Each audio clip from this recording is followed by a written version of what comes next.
Okay, now we're into the little middle breakdown section, which is just pretty much drums and vocals really. There's one little guitar fill with the volume backed right off, which is, so it's, you're just playing 5 on the G string, bending it slightly sharp, 5 on the D, and then 7 on the D. So. Okay, then we come out of that section with more big pick scrapes and sliding on the strings, volume flat out, and we're back into the next, or the final pre-chorus, and then we're into the final chorus. Now again, chordally, the final chorus is pretty much the same. There's a little bit, some slightly different licks going on, and then there's just a little extended chord part at the end. Which I'm going to play up to for you now, and then we'll take a look at the final lick. So here we go. 1, 2, 3, 4.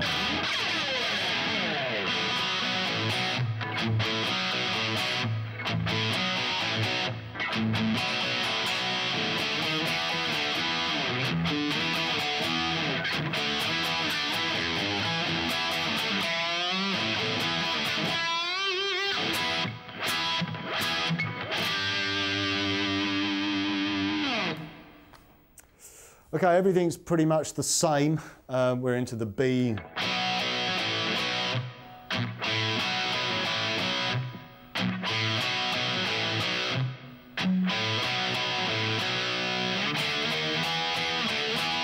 E5 and D5.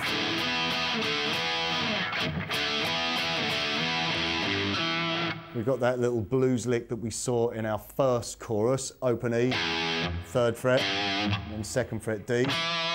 Back to the chords. Now that's quite hard, that lick. You've got to take the E string and bend it by a minor 3rd. So the E note on the A string, pull it down by a minor 3rd, so that's 7 up to 10. Then we do the chord again. And we're doing the same thing there, bending E up to G. Then we go.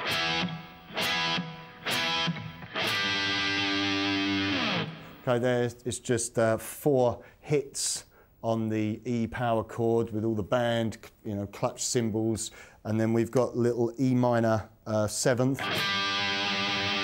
So you're simply playing at the 12th fret. Then we've got a little bit of a sort of fast legato lick that Eddie uses to conclude the track with. So I'm going to play you that lick now, and then we'll break it down. Here we go.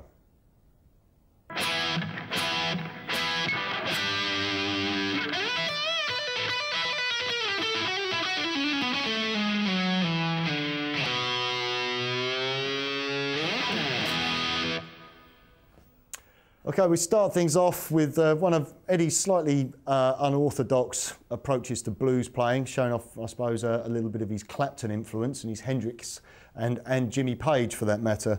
We slide up to the 12th fret, 12th fret at the top E, and then bend 15 up a whole tone on the B. Then we've got 12, 15, 12 on the B. 14 on the G, 12 to 15 on the B, 12 on the top E, 12 on the B, 15 on the B, 12 on the B,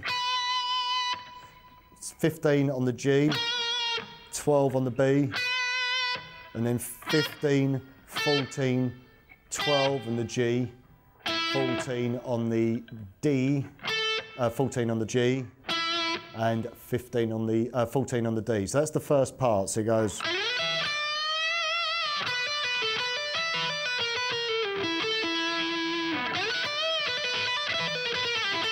That bit's always quite tricky. I remember doing some licks like this for Panama. These the way that he plays. Once you get up to the top E, you expect to come back to the B string at the 15th, but you're going across the same fret. So it's a slightly tricky figure, but it adds quite a lot of speed into the fray. So.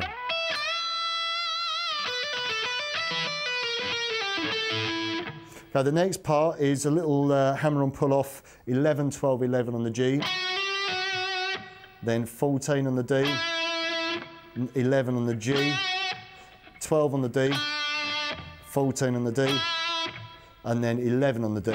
So now that's a lot of hammering on and pulling off. Obviously, I've been picking the notes there just so you can hear them. And then we've got 12 to 11 on the D, and then 14 on the A, 11 on the D, and then 12, slide down to 11, slide down to 9, slide down to 7, slide down to 5, now down to 2, up a whole tone. Now I use the mixture, a little bit of bending the string with the fingers, but also with the bar just to help, because I've got a huge A string and I'm quite low down the neck, so that's, you know, you can do it, but it's still got exactly the same sort of feel and sound. So here's the ending for you with the lick played at a slightly slower tempo. 1, 2, 3.